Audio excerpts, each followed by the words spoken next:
Morning, Kelly. Welcome to Therapy for Dads podcast.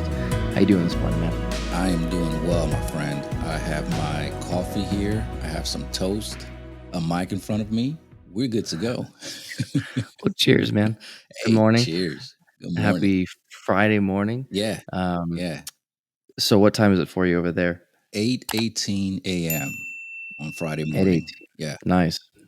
And just so the listeners are, watchers, it's 5:18 a.m. my time. Where I'm in California. In case you're new to the show, and Kelly's from. Where are you from, Kelly? The city of brotherly love that sometimes I get very, very weirded out by saying that.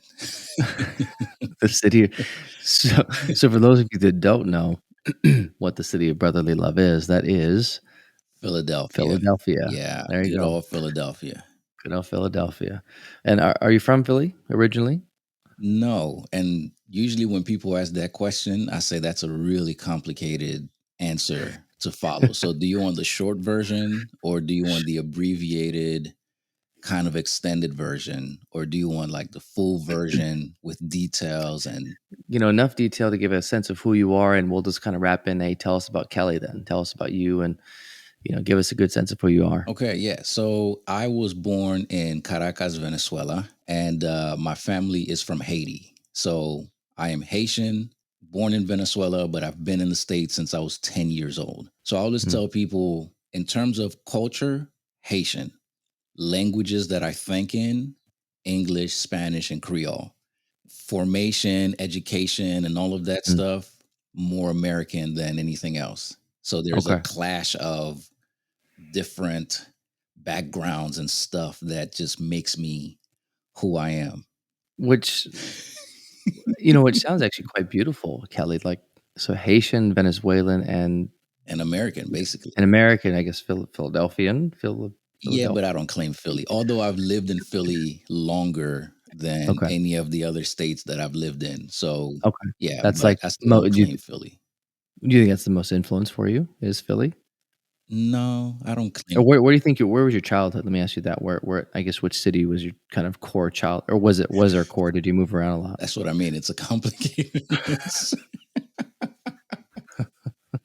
So Okay. when I first touched down in the US, it Mhm. was Brooklyn, New York for about a year.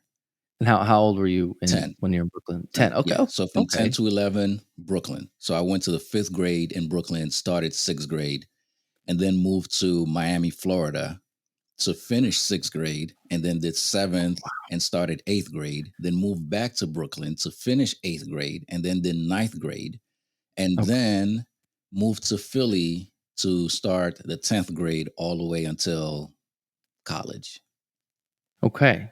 So but 10, so from 0 to 10 you were So from 0 to 10, I was in Venezuela, yeah, Haiti, back to Venezuela, back and Brooklyn. forth. Okay. Yeah. So really your core young childhood was not in the US. No, no, no, It no, was no, no, no. First 10 Venezuela years of and my Haiti. life were split between Haiti and Venezuela, or Venezuela and Haiti, then back to Okay. Venezuela. Yeah. Okay. Wow. So that's a lot of was there significant well, I mean, was there significant influence between Haitian culture, Venezuelan, and obviously now Brooklyn and Florida? I mean, those are I to me, it sounds like very different cultural influences, significant. I mean, even from Brooklyn to Florida, I mean, that's a very different culture in and of itself. And then you got Haitian and Venezuelan. So can you talk a little bit about that, how that might have influenced you growing up as a kid and as a man? Yeah. So I remember distinctly when I got off the plane in 1995 from Venezuela to New York. I don't know if it was JFK or LaGuardia Airport, but we Mm. get out of the airport and I look at the landscape and I'm like, where are the mountains at? Oh. Mm, Like what kind of world is this? mm, So that was the first culture shock. But I mean, I don't know. Moving around early on just made it easy to adapt to places. mm, So coming into the States, not knowing a word of English and just being mm, thrown into school, for instance, it was hard at first, but I mm, figured it out. And mm. so, in terms of moving from place to place and what influenced me in different ways. It's just like I got somewhere, thrown into a situation, regardless of what the situation was. Let's just figure out how to survive. Sure. Yeah. So moving from Brooklyn to Venezuela, Uh-huh. I moved in with my uncle, my mom's younger brother.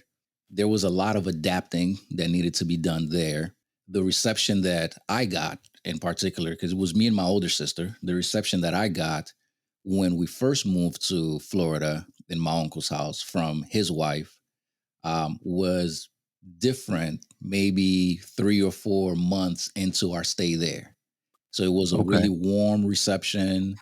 Right. I felt like I was part of a family. I had regained something that I had lost some sense of. And Mm. then within a matter of months, all of that was just flipped upside down because, dude, my uncle's wife was a witch. She Okay. was an absolute witch. Okay. Yeah, Okay. like Wow. yeah, she was something else, man. She was something else. Mm. The cool thing is, fast forward, I don't know if this is cool or not, but definitely cool for me. Later, maybe when I was in, I don't know, the 11th grade or so, Uh-huh. my mom and I, we had a moment where we were clashing and we Mm. just couldn't stand each other. Well, I couldn't stand her, right? Okay.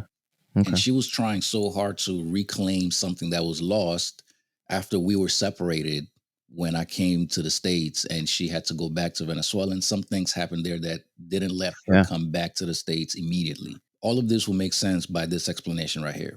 The core family unit is my mom, my sisters, and I. Okay. My father has always been an absent figure, so to speak. Okay. Not there. Yeah, not there at all. So the core Even unit, when you were little, like, never did well, you. he was there when I was born. And so those Okay. early years, obviously, I don't know anything about. So I've had to rely on my mom saying, how involved he was and what have you.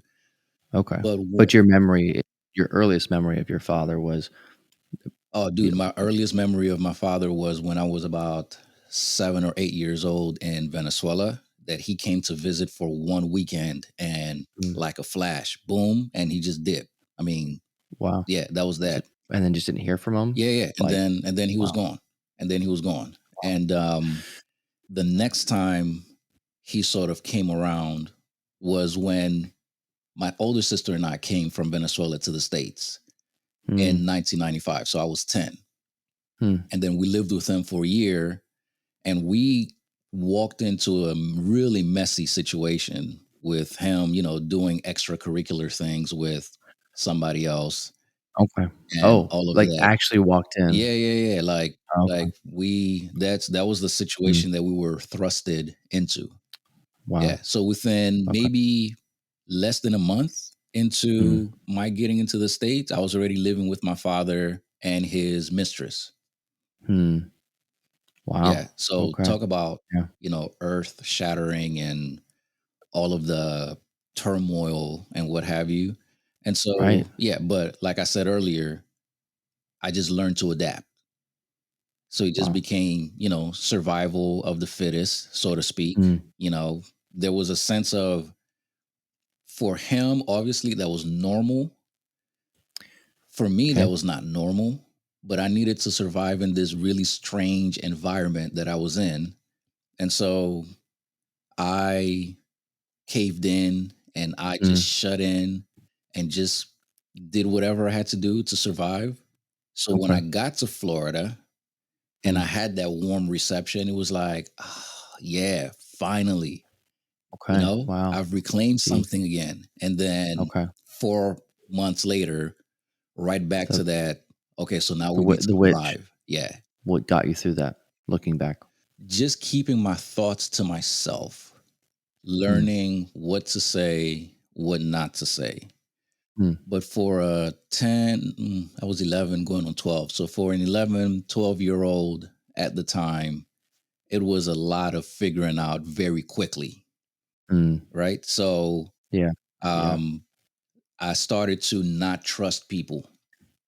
And the Mm. people that I did trust, they were walking a very fine line, because the moment that trust was broken, forget about it. Right. Like, yeah, you're Be- you're not you're not getting back in whatsoever. because if I open myself up again, Yes. Yeah. then Yeah. what? Then Was there might get hurt yeah, again? I Might make get myself vulnerable to being hurt again. And there were so many hurts being piled up one on top of the other. It just didn't make sense. So I became very um, strict as to hmm, who I let in and who I kept out. So most hmm, of the people that I kept out were from the family side. And the people that I allowed in were a select group of friends from school, okay. um, a select group of friends from church, and Hmm, of course, my girlfriend at the time. okay. Yeah. And also, writing poetry was a good thing for me too. So I developed a skill Wow. to write poetry early on in those days. And Oh, so I had wow. a composition notebook where I Wow. would express my thoughts through poetry. And I Hmm. guarded that book with my life, because I wouldn't even let anybody read or touch the book, because that was Wow. like an external record or an external manifestation of all of the things that I kept in. So if Yeah. anyone found that book, dude, I was like, without even knowing it, I was like Denzel Washington in the Book of Eli. Oh, yeah. Yeah, yeah, yeah. Well, it sounds as that like you said, that book was your extension of self. That was you were being completely vulnerable through your poetry, Yes. and so it makes sense why you would guard it with your life. You Yeah. don't want the wrong person reading it because that could, I don't know, like, you can feel the hurt again or pain again or Or people would just know how really weak and Mhm. vulnerable I felt inside. And I Wow. couldn't let that Mm. come out, because the facade on the outside was, you kidding me? I have tough skin. I could handle this, Which is part of the survival, which was part of the survival mechanism. the Yeah. closing in and rough exterior to protect self. Yeah. Okay. Yeah. I Okay. used to I describe didn't it know that. as walking in a cave with glass walls, Hmm. whereas people could see me and interact with me, but you couldn't penetrate those walls. And I could still see what's going on outside, but nobody would come into that little, really Mm. narrow hallway that I'm walking into. Why would you at that point? Right. Right. Why would I allow anyone? Yeah. Yeah. Unless it was girlfriend at the time or some select Yeah. friends, because my guess is there was some kind of mental checklist or emotional checklist to say, "Okay, I can trust this person," but still hesitant, kind of, I could trust them, but still wary, is what I'm hearing. Little Yeah. Yeah. I mean, like, it's if I pick anything up, I'm gonna right. Right. With the exception of the people who actually joined me on the inside of those walls, mm, everybody else was sort of in tears. Like, okay, you're cool, but you're not getting in. Not even yeah, my sister, who I lived with, was part of that interior, really mm, intimate core group. hmm, She was kept out because my sister's so diplomatic, and I respect that so much about her now that we're adults. mhm, But at the time, she seemed mm, like a traitor. Like, you see that oh, these people are not treating me right. So you still gosh, get yeah, along with them, which means mm, you don't have my best interest in mind. yeah. That's like the True, psychology of right. that was going on in my head at the time. In that moment, what did you need her to do differently, do you think, looking back? I mean, Oh, as an adult, yeah. I mean, right, like, we could think a little more rationally, but as a kid, you needed her to do something to like different. What stand do you up think? for me. Stand up. Yeah, to like protect me from the mental abuse. But what the heck? She Uh, was 15 mm, herself, you right, know? right, right, so you needed her to stand up to the witch, Yeah. right? Yeah. She Okay. needed to stand up to the witch. She needed to, protect me and all of Mm, that. So she was also surviving in the best way she knew to survive, right, you know? and sounds like for her, it was to be diplomatic, maybe watch and keep the peace, Yeah, it sounds yeah. I like? mean, she needed That to way. exactly, exactly. She needed to create an environment for herself to be able to survive, because I'm sure she was going through Mhm. her own turmoil of Well being away from our younger sister and Mm, my mom. And like I said, we were yeah. the core group, you know? Mm, So I'm sure that affected her in her ways. I'm mm, just more of a person who carries my emotions on my sleeves. If I feel like I've been wronged in any way, shape, or form, you will have no doubt about it. You mm, will have zero doubt about it. And if it has to mm, be an all out war, then it's going to be an all out war. And mm. that's always been my character. I was the trouble child in the house. You know? Oh, Yeah, that was the label. yeah. Oh my God, dude, I got labeled in all sorts of ways. Mm, Just for doing things that kids would do. Just mm. playing around with my sister. I got called a clown and a monkey. Wow. Just for playing I around with my sister. I was told that I would never amount to anything. man, Yeah, that was from from the your witch. wow. So she really was, okay. Yeah, yeah, Jeez. yeah. Okay, So I was saying man. earlier, fast forward to that time where my mom and I were having a moment where we were clashing. At that time, I was probably 16, 17. Man, I was so irate. I slammed the door to my bedroom, which is something that you don't do with Haitian parents. Hmm, You just don't do that. Like that just doesn't happen. I slammed the door to the room, and at the time the computer, our desktop was in that room that I shut myself in. And then I just had the brilliant idea. You know what, Kel? You know exactly what the problem is. You know why you don't get along with your mom because you don't trust mm, her. And the reason why you don't trust her is because you are imposing your experience with the witch onto mm. her. Why not do something and expose the witch? And to me, that was Gotcha. like a light bulb just turned on, right? Right, right. So I said, yeah, I'm going to expose the witch. I got on the computer and I wrote an email to the witch. I had her email address. I don't know why. So I wrote an email Okay. to her, and I'm not sure exact message was, but I do remember how I closed out that email because I know she's very strategic. I mean, I lived with the lady. Mm, So I said to her in closing, I said, I know the things that I've told you, you're probably going to twist as being disrespectful. And I mm. honestly don't care how you take it. Right, right. So I also know you're going to show this to your husband. Please show this to your husband because he needs to know the Mm, type of woman he married and how much of a right. monster you are. Mm, I know you're going to show this to the rest of my family members, my mom, my aunts, my uncles. Please show them right. because they need to Mm. know what you did to me and how Wow. you negatively affected me. And Mm, whoever else you need to show this to so that you can try to paint me as a disrespectful one and as the bad one and as the whatever other label you want to put on me, go ahead and mhm, do that because the world needs to know how horrible of a human being you are. mm, And I signed my mm, name and I clicked send. And this big mm. weight just felt like, Oh, man. Wow. yeah, Yeah. Big weight came off. yeah. You needed to say all this for a long time. Yeah, that right there just gives you a glimpse of who I am as a Wow. person, even to this day. If I Okay. feel wronged, like I'm not gonna just sit back Mm, and let you do what you got to do. right, I will confront it head on. I have no problem with that. right. So that was a shift then for you, a Yeah, significant moment yeah, to survival, kind of closing in and kind of the glass narrow corridor, which makes sense. Like to do that, to, okay, I'm going to confront and be direct and say something yeah. after that. So, what was that like for you? I know the weight was lifted, but anything else came up? Was it empowering? Was it some type of courage or strength you felt from that? That I can say something? Yeah, I Um, guess now looking back, I just felt like I could reclaim, if you mm, will, a I sense like that one. of who I was becoming. Mm, I get to define and redefine who that person yeah, is.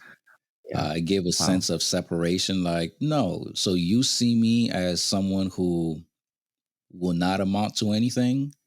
Mm, Watch. Even though in the back of my mind, it was still like, Cal, whenever you fell, remember it's mm. because you are that clown that she saw. Got it. That was still that Yeah, yeah, negative belief yeah, that was kinda still present yeah, and yeah, combating, but there's the other it sounds like you had this other part coming out and growing, getting stronger, yeah. saying, Just like, "Well, I have this part. sure. This part feels more true," Yeah, and Yeah. it's that inner battle that we have, the inner dialogue Yeah. of Yeah. "You're nothing, but no, I am." Yeah. You know? Yeah. And that email sounds like was a huge boost, so to speak, to that belief system of, "No, I can become something I can, and I'm not this person that she says I am, and I'm gonna say." So, how did it end? You send the email and did people respond? Did family No, respond? like I didn't hear Did anything about it for a while. And then my older Okay. sister got married Hmm, and invited family to the wedding. That uncle was the one who performed the ceremony. okay. And of course his wife is going to be there. And I knew that, but at that Mhm. point I'm older. I already sent the email. I'm feeling Okay. great about myself. I'm not Right. even nervous about anything. And Mm, at the wedding, she comes to me, tears in her eyes, saying that she had no idea that she had done all of these things to me. I hmm. didn't believe it. I didn't believe it. Yeah. So I call those crocodile tears. Mm, Nevertheless, she mm, did apologize. And so I mm, just looked at her, and at that moment, I really felt even more empowered. And I was like, "Oh, you good?" End of story. and just kind of moved on from there. Yeah. And you weren't living there, you were around them anymore at that point, or were you living with them at that No, point? no, no, no, no. So in Florida, I only lived there for 2.5 years. So Okay. if I moved 96, so somewhere around 98, 99, moved Mhm. back to Brooklyn. But by Got that it. time, by the time I sent the email, we were already living here in Philly. That was a big shift for you. And even that it sounds like that moment at the wedding too was that like another weight lifted? Was that another, "I'm done," or like what was that experience in that moment like for you? Like, what was the moment that you remember of like, "Yeah, that's what that meant to Like, me." man, I killed the witch. I Ah, stripped hmm. her of her power. Wow. Like Wow. I stripped her That's of her powerful. power. Oh, I man. outsmarted her. Like I left That's her good. no Yeah. outlet. Mhm. I felt like the Yeah. way that she had entrapped me, I had turned the net back on her. Here I Okay. am exposing her and I'm telling her, "Yeah, I already know your moves, but go Yeah. ahead and do the things that you got to do because people need to know who you are." And Mm, I doubt that she showed it to anybody. I doubt mhm, that she showed it to her husband or anything. In my imagination, at least, I want to think about it and keep thinking about it as if she mm. were standing there reading the email and was like, Wow. "Darn it. Yeah. Yeah. I can't Yeah. show anyone. Curse Yeah. you, Kelly." All that drama and stuff. But I don't know. I don't know what happened. A lot happened in your childhood. I mean, so much. I mean, moving a lot, and dad wasn't there. I mean, you were living with uncle at one point, and this lady who was, yeah, I'll say, emotionally abusive Yes. to a child and saying very harmful, detrimental things. And you then got to this point of realizing I can say something, saying something, and then years later, confronting, seeing her again, and still being able to feel that okay, I she has no power over me, Yeah. and Yeah. That was so I cool, caught man. that significant moment of no more power, the which those a significant amount of those beliefs, because what she said explicitly to you was sounds like evaporated, or at least most of them. Maybe it's still there from time to time, but the big power of it, you released it. You said, no more. You have nothing over me. I don't buy into that. What you said to the belief. Yeah. Yeah. That's powerful, man. That's powerful.